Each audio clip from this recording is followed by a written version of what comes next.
Të nderuar qytetar, të nderuar përfaqësues të mediave, sot kemi dalë këtu para qeverisë për të shprehur përmes këtij aksioni simbolik shqetësimin e thellë për vendimin e fundit të kësaj qeverie për legalizimin e përdorimit të dokumenteve të Serbisë nga personat që nuk i posedojnë ato të Kosovës.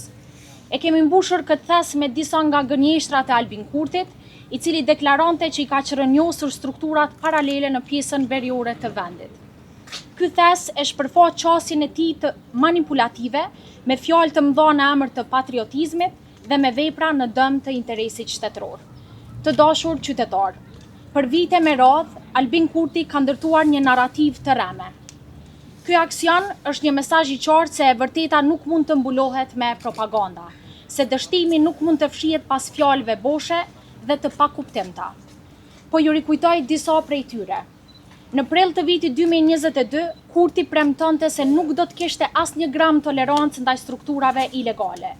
Në qershor të 2023-s, ai deklaronte se Kosova nuk do të lejojë struktura paralele në veri dhe madje kërcënonte se pjesëtarët e tyre do të shkonin ose në Serbi ose në burg.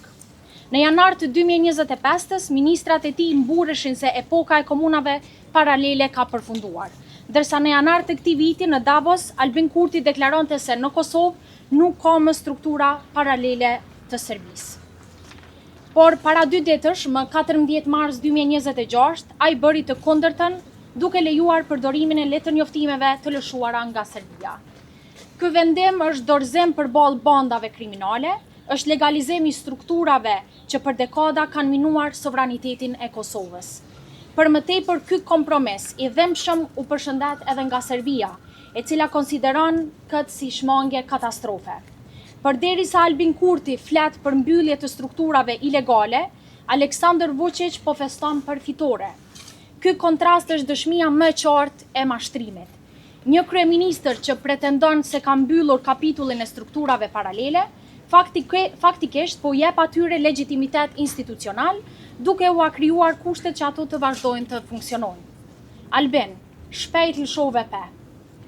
Të nderuar qytetar, ne e shohim këtë vendim si një momentum të rrezikshëm për të ardhmen e vendit, sepse kur një kryeministër që ka ndërtuar karrierën mbi retorik të ashpër ndaj Serbisë përfundon duke i dhënë legjitimitet dokumenteve të saj, atëherë kemi të bëjmë vetëm me mashtrim.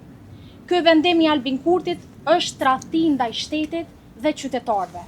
Është paradoksale dhe shqetësuese që një kryeministër, i cili nuk arriti të gjejë konsensus politik për zgjedhjen e presidentit, sot gjejnë gjuhë të përbashkët me strukturat paralele dhe me Serbinë. Prandaj nga këto, ne i bëjmë thirrje qeverisë së Kosovës që t'i ndalë politikat e dyfishta dhe të mos i mashtrojë më qytetarët tonë. Kosova meriton stabilitet, zhvillim dhe seriozitet, dhe jo populizëm dhe hipokrizi politike. Faleminderit.